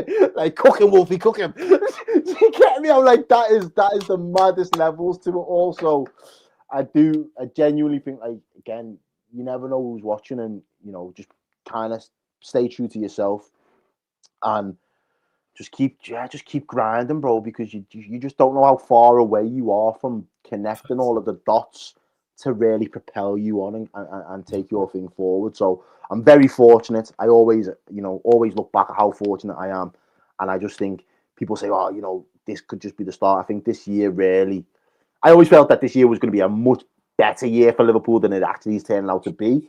But I always knew the spotlight on the Liverpool sphere of content creators and media was always going to. We're the defending title holders, so people are always going to be wanting to. Bro, like last 2 weeks, I ended up jumping on a show with Mark Clattenbridge on his Whistleblowers podcast. Oh shit! Random, got asked to do it out of the blue. Said, yeah, I'll jump on it. Didn't even know until I'm sat there and I'm searching it in YouTube what Whistleblowers is, and I see his face all over it. I'm thinking, raw. So Is that Mark Clattenburg? Mark Clattenburg, he's hosting this thing and he's interviewing me. That was not on my bingo card 2 weeks ago. And getting told that Ashley Walters watches our content a week later was not on my bingo card either. So it's mad out here, bro. Honest to God, it is mad out here. But I love it. I enjoy it. I was a little bit last week. I was a bit deflated because Troops pulled up and asked me to jump on for the Jamaica stream. I was down filming some football. Well, not even football content. I was with one of the darts players, Steve Bunting. I'm not into my darts, but he's a big darts player. Yeah. So I wasn't able to make that. And then Robbie's thing had some technical difficulties after our show on Friday, so I wasn't able to pull up for that. So I was gutted because, as I say, some opportunities you just want to jump out with both hands, but not everything you can always make yourself available for. So, as I say, I think this year I just want to end on a high. I know I've got a good piece of content that's going to drop in the next couple of weeks, hopefully in the next week or so. I'll probably have another one that drops just before Christmas. And then, just plotting and scheming for 2026 because 2026 needs to be the year. It definitely needs to be the year where I go to that next little echelon in this game. And then whether that's football, whether it's presenting, whether it's getting, platformed in a different way, I genuinely think I'm not a million miles away from where I think Definitely I could be in this space. Nah, definitely not. And you mentioned there about Potts telling you about Ashley Walters watching the content, how he fucks with you. Has that happened anywhere else on your journey in this entire space with a content creator where you're like, oh, such and such watches me because you're a fan of them, or someone's reached out to you and be like, yo, I fucks with your content, etc. Like, I'm working with, like you just mentioned there, Mark Clattenburg, for example. Does that happen anytime in the space where you're like, yo, man, no such and such, I wouldn't say it happens all the time, but one of the mad things is I've been going to London a lot. So this year it's been a mad year. So I think I've been active this year because I only like to go to London if I'm working. I don't like to go to London to do a social thing unless it's like linking up with Potts and it's the Race for Europe gang. Slightly different. I've been to London at least once a month this year, every month so far, and last month I was there 3 times. So I've been putting in work going down to London. Various different projects, interviews, meetings, all of those type of things.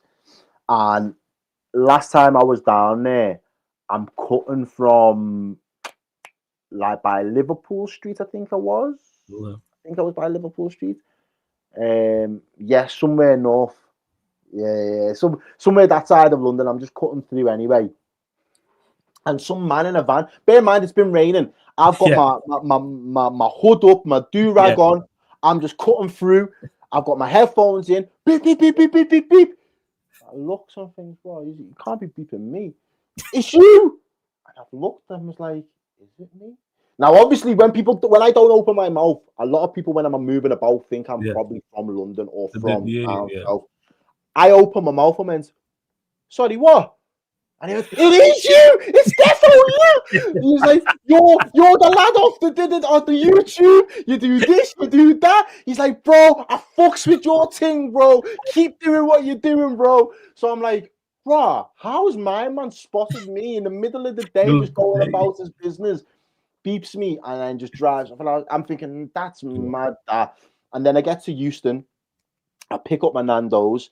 I'm about to go and sit back down, and some other guy turns around and goes, Errol. And I'm like, hello? And he goes, yeah, I watch you on Redmen all the time. He's like, bro, man to man, I love the fact that I can see a black scouser, being passionate, holding it down, talking about his club. And like, those things throw me, if I'm being honest, because as I say, I don't have a big social media presence. I don't have a massive following, but my face must be circulated in enough spaces now through the networks that I've built, the relationships that I've got with certain people in certain spaces, where when they see it, they'll want to tune in because they think, okay, Facts. what's Errol got to say? And then when they do see it, they feel like I'm a nice enough person where they can come up to me and just say, bro, respect your thing, keep grinding, keep doing it. So that to me is a little bit more of an eye-opening experience that I've kind of in Liverpool. Yeah, I expect it, but in London, I'm not. And bro, it happened to me. It happened to me 2022 when I was out. I was on one rare night out that I was down in London. Don't underestimate it, man. Your reach is crazy. Like you talking about, you got a big following. People them fuck with you. Myself, even though we cool, myself included. Like I'm a fan. Like because we cool, don't like that. You cold at what you do. Like don't get that misunderstood. But that's why it's like people reaching out to you. Well, people seeing you. I'm saying, oh shit, that's Errol. That's not a surprise. This is not a shock to me, bro. I was in a club, so I'm in the club now, and I'm doing my thing. I've got a little situation going on. The less I say, the better. But I'm doing my thing, and the next minute, bro, across the dance floor, this guy's eyeballing me hard, and I'm thinking, oh, this is gonna go left. I don't really want to. One of them, it's gonna be sticky. And I'm thinking, what's he gonna say? What's he gonna say? And he comes over to me and he goes, bro, are you the guy off YouTube? I've never been so relieved to be recognized for something that I can at least say, yeah, that's actually me. He's like, bro, safe, big up your thing, and just kept it moving. But you know, you've got that little moment of anxiety where you're like, does my man think I'm somebody else, or have I? That's what it's like when you get recognized, because we are from certain places. Yeah, that's PTSD. When you get recognized before this, it's not a good thing.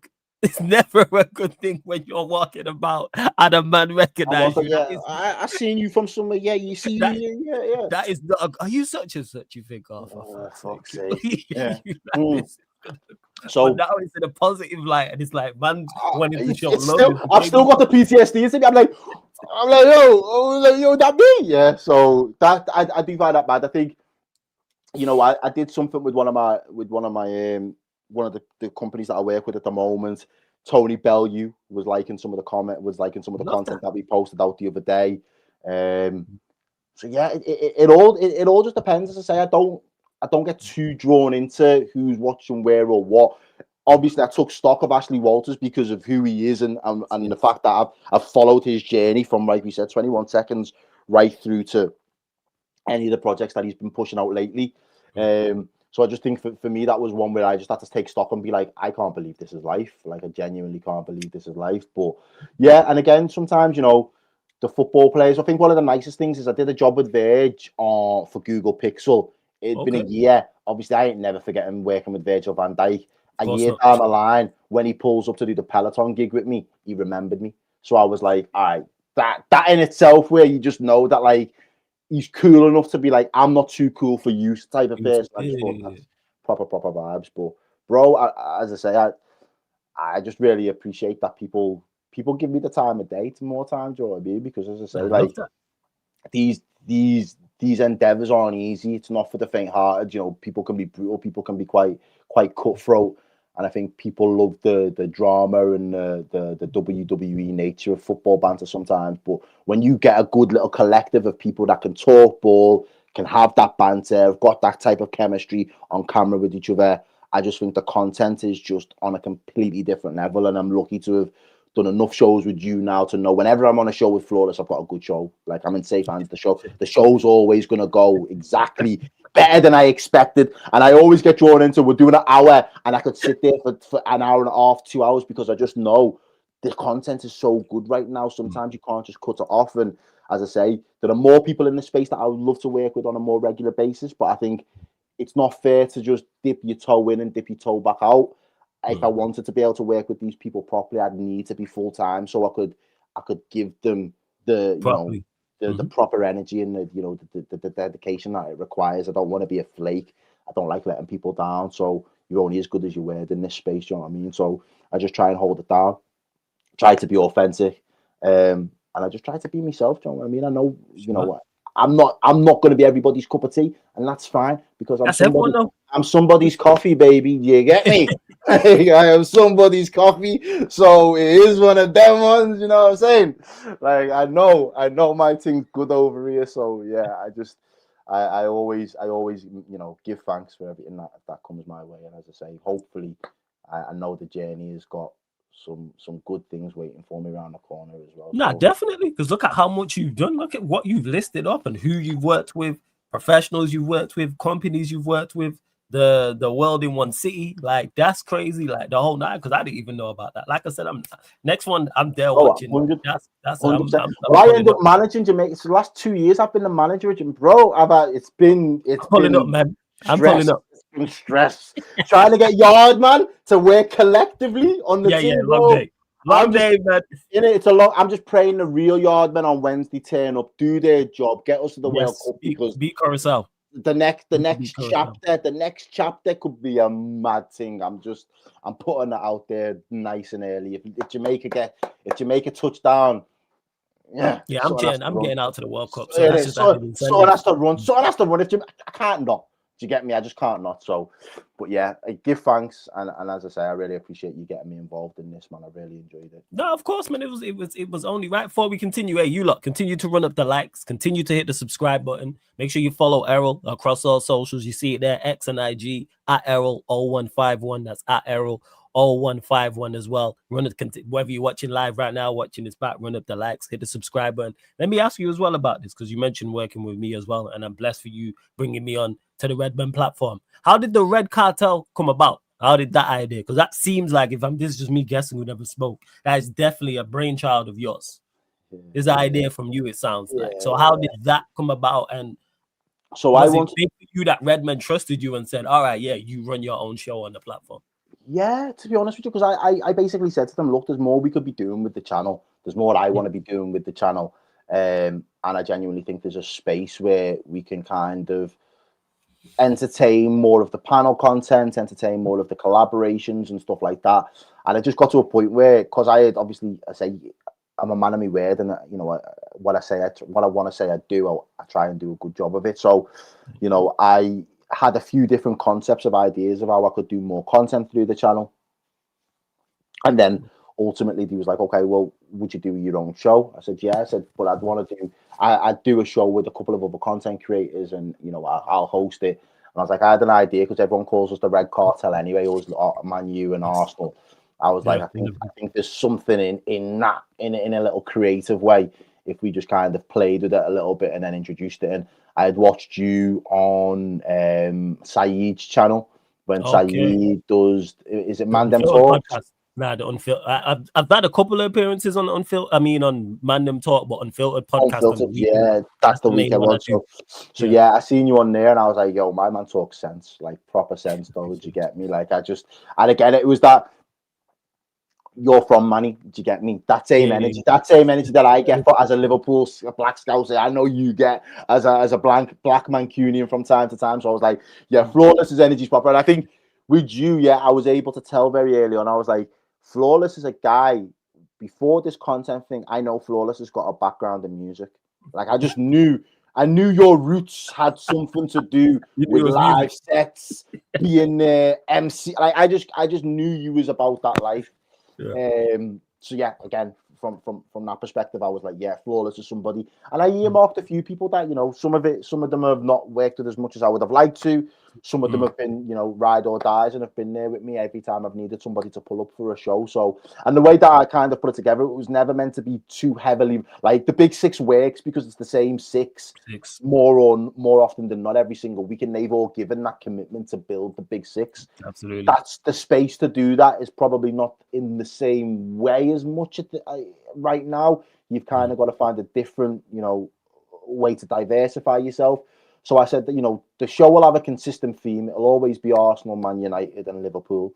But I don't want it to be too strenuous on any of the people that'll come up to be guests. If people can give me an hour a month, then that's all I need, because I will network and find the other people to filter in and substitute in and out. That will then help me drive it week by week. And, you know, as I said, we started, I think it might have been March or April times. I think it might have been back end of March into April this year. And we've pretty much done it every single week. I think we might have only missed 1 or 2 weeks, and that might be because there's been a clash, or there's been a Friday night game or something. And as I say again, it's a way for me to kind of rehone some of my bread and butter skills of being like, right, this is how we do the production behind the scenes for your StreamYard and all of these things, and you're putting it together. So But yeah, I really enjoy it. Some bit of probably been a couple of weeks back end of the summer. Well, I was like, I'm not even feeling the show tonight. Like I'm giving up my Friday nights every single week without fail. Do you know what I mean? So I don't really do much socializing. My socializing is with you, man, on a Friday night. That's what people don't realize in this space is like, because people have asked me, oh, you got sacrifice. And obviously, people, it's not the toughest, especially when like social, like Errol mentioned, the social, anti-social, exactly like I am. So it's not that difficult. Yeah, you have to sacrifice time, 100%. Yeah. You can't clone yourself. So then I think there's been a few episodes where I'm like, I am just not. And then, bro, you'll pull up. I'll have, sometimes it'll be Connor that pulls up. Sometimes it's Tezza. Sometimes it's, some of the Arsenal fans who hooks. And all of a sudden, my mood, Greg, boom. And straight away, I'm glued to my seat, like, yo, we're in. This is going off. So it all just depends. Obviously, it's a long week getting to Friday, and sometimes you just want to be able to just put my feet up, relax a little bit. But I really do enjoy that. And as I say, there's still levels to where the Red Cartel can go because of the concept. I think the concept's solid. So I think there is still levels to it. I think it's just about, again, getting that consistency, remaining consistent with it, and then at the point where there's that level of transition, it would be, I want to open it up so we can do some live shows. I want us all to be in the same, I want us to be in the same room, going back and forth, having the conversations, having the debates, putting some big statements on the table, people having to back the chat, people having to rebuttal. And I think, I think we can cause some mayhem. But as I say, Rome, definitely cause some mayhem, 110%. Rome wasn't built in a day, so we will get there. And I think the other thing as well, said before about LinkedIn networking, one of my big things that kind of plugged me back into Liverpool through a different door was a company called Becoms. So if anybody's, a little bit younger in demographic but interested in sports media and journalism, Becoms, get on their radar because they do the Black Football Awards. So I know you're talking about Becoms. Yeah, I've seen them pop up on my timeline many times. Yeah. So again, but they allowed me to shadow and come in some of their workshops and their masterclasses. So all of a sudden,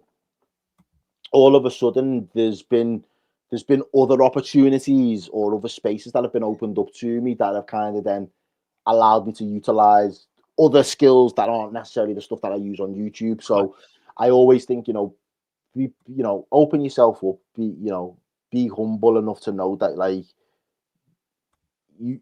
you've got to be prepared, or you've got to be able to be big enough to be able to ask for assistance and ask for help in certain ways, in certain spaces. And if you don't shoot your shot, you're never going to know. So I would encourage people very highly to make calculated decisions and shoot the shot where they can. And like I say, you never know where it's going to take you if you just kind of just run with it. So things like that. And again, because I've got no manager, I'm just trying to make these organic connections and create a web and just spin it. So from the mud.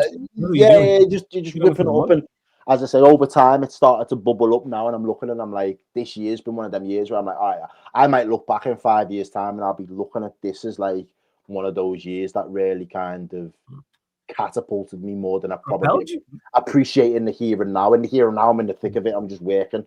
But I think when I take stock and look back in 2-3 years' time, I'll be like, yeah, if I wouldn't have had the run I had in 2025, none of this would happen. Yeah.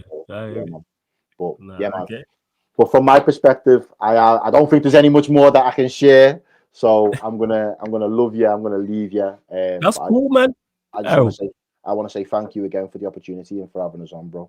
Nah, blessed for joining because I found out so much. Obviously, like I said, we've been speaking for a minute, but I didn't know your backstory. So to find out, I've been thoroughly entertained. That's why I didn't really have to interrupt too much, keep us on track, because I know you're a talker and I know you're a good storyteller anyway. So I knew it was going to be entertaining. I already knew what it was going to be, and I knew you had stories. And like you mentioned, that acting background and everything else that's going on. So yeah, blessings for joining. Appreciate it for real. Like, thank you, kicking it off. Big up to the chat as well. I see you, Dunsey, in the chat. Also, do you know what? My mouse has done the mad thing again as well. Is that? Let me just try and let me plug this one in real quick because I can't even see any of the comments or anything that's going on back here. Do your thing, man. Do your thing. You like any questions? Quick for Errol people. Any questions? Feel free to get any questions in. To Nashu says, do any of you man watch Ballers League? Yes, I do watch it. I do try and catch it. I do like Ballers League. I haven't seen a lot of Ballers League, to be honest with you. I've seen little clips. Don't go into hiding. Door's always on my neck, Door in the chat. Yeah. I won't. Those are good one. Nottingham Forest fan, bless him. But yeah, as I say, everybody in the chat, thank you very much for paying me a little bit of your time this evening. Really do appreciate it. And as I say, I hope Liverpool can start to pattern things up after this international break. Actually, before you do go, Semenyo, I'm hearing I what know, is he on his way to Liverpool in January? What's going on? I'm hearing that Bournemouth he won't sign a new deal with a buyout or anything like that. But did he not sign a new deal in the summer? What was done again? I don't know the finer details. So if he did, he must have signed one, but he refused to do the buyout thing. So I don't know whether they've just basically said to him, if the money comes in, we'll let you go. Okay. But again, I don't know. I don't know who's gonna. I don't know if we can. And I think we've got other areas that we need to really pattern up. To be fair, there's a question there from United KY. Be honest with you. Yeah, this is it. I'll be honest with you. I loved Mane. Sadio Mane was just different gravy, boys. Like, he was just unbelievable at his time at Liverpool. Like, and to me, I always say Mane because Mane was the fire starter. He was the ignition. That first game when he come in against Arsenal and just absolutely bopped them on that right wing and just did the chop thing and then just boom, top ins. Yeah. The mad game, bro. I was like, this guy's going to be special. I think Coutinho, that run that Coutinho had before he left to go to Barca was that he was just on a brazy run, scoring some silly goals. But yeah, Mane for me and Bobby Firmino. I was watching some of Bobby Firmino's clips back the other day, and I was just thinking this guy was underappreciated because he was an absolute fucking freak, absolute freak. But yeah, I genuinely think we had some absolute ballers in that side at the time when Klopp took over, and I would say not took over, but when he first built the team out properly. So yeah, unbelievable. And probably the maddest thing is in terms of this content journey. I'll tell you this as well before I go. The maddest thing that I have been able to be a part of, Google Pixel happened 3 weeks before the Carabao Cup final, which was Klopp's last silverware. That he won as a Liverpool manager. I was in Wembley watching that game. I ended up taking a video of the winning goal, Liverpool Football Club, because I filmed it on the Pixel that Liverpool Football Club had given me after the shoot. They then took the footage and put it across their socials. So I get the goal of Van Dijk scoring the header, and that went across their socials. That was mad. And then, as I said before, Peloton put me in the ground for the Crystal Palace game. So I got to see Klopp's last trophy in the flesh, and I got to see Slot's first trophy in the flesh. See, look at this. I just thought that's quite mad. And again, all of that is off the back of the hustle and the grind. So yeah, man, bless for that. And is the title over? The title. There's a. I'd say right now for us, I'd say that we'd be better served looking at other competitions, i.e. the FA Cup or the Champions League. I think we need to guarantee top four. We want to still put pressure on Arsenal because we never know what type of Arsenal team will turn up towards the last 10 games of the season. But in terms of us being the ones to push them over the line, I think it might be better than City's hands this season, which again, if we can take the Champions League seriously and the FA Cup seriously, I wouldn't be too mad at. I'd be disappointed because I would have liked to have retained the Prem, but you know, it is what it is. And at the same time, when you start a season as poorly as not even necessarily the start, but when you've had as poor run of form as we've had over the last 6 weeks, you probably leave yourself too much work to do, to be honest with you. No, I hear that. And done saying top 5 Liverpool players of all time. Top 5 Liverpool players of all time for me: Steven Gerrard, Virgil van Dijk, Mo Salah. I'm going to say Luis Suarez because as a player, I just think he was an absolute freak of a player. And probably a little bit before my time. If I had to say players that I've watched thoroughly, it would be Mane in that list. If it was players that, again, have just Liverpool all time, you've got to throw somebody like John Barnes in there as well. He's the OG. Yeah. First? No, I hear it. And quickly to Cyril, who asked about FPL randomly, Mbeumo or Fernandes for FPL. Mbeumo, because Fernandes. Yeah, he's been doing bits. But that being said, United, don't put no United players in your FPL, people. The one thing I'll say about Mbeumo, though, that I've said since probably the start of the season for you is he's given me very much Mane vibes when he arrived at Liverpool as what he's doing for you. In terms of being a transformational player in terms of that's the standard of player we need across the whole squad. Once we got Mane, we got a team full of Manes. If you end up with a team full of Mbeuemos, United are a serious side all of a sudden. So he's that type of profile for me that I've looked at him, and the way that he's delivered and wants to play for yous, knowing that he's winning and he might have had other options on the go. Yeah, he's a problem. He is going to be a problem for you. But yeah, man. Yeah, man. Yeah. Blessings, man. Every single time. Definitely catch up with you soon, Errol, man. Big up, 100%. Man. I shout you, man. I shout you 100%. Blessings. Chat. Thank you, chat. Flawless every single time, bro. Make sure you like and following the stream as well. Big up. Follow Flawless on all of his socials, on all of his channels.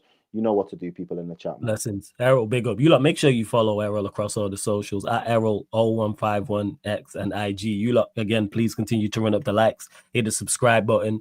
I'll be running these second wave specials all week long. So one on Tuesday, one on Wednesday confirmed, one on Thursday, one on Friday. I'm yet to confirm people, but you'll get at least minimum, you'll get 5 this week. So one tomorrow at 7 p.m. The one on Wednesday is 7 p.m. and then the one on Thursday is 7:30 p.m. as well, people. So keep a lookout. Make sure you check out the previous specials. We've done second waves, people. There's a playlist for them. It's on the front of the page, YouTube page. Anyway, you got the second waves, you got the next ups, and you got the gold standard original ones I did with the GOATs and people that Errol mentioned, the likes of Troops, for example, the likes of Grizz.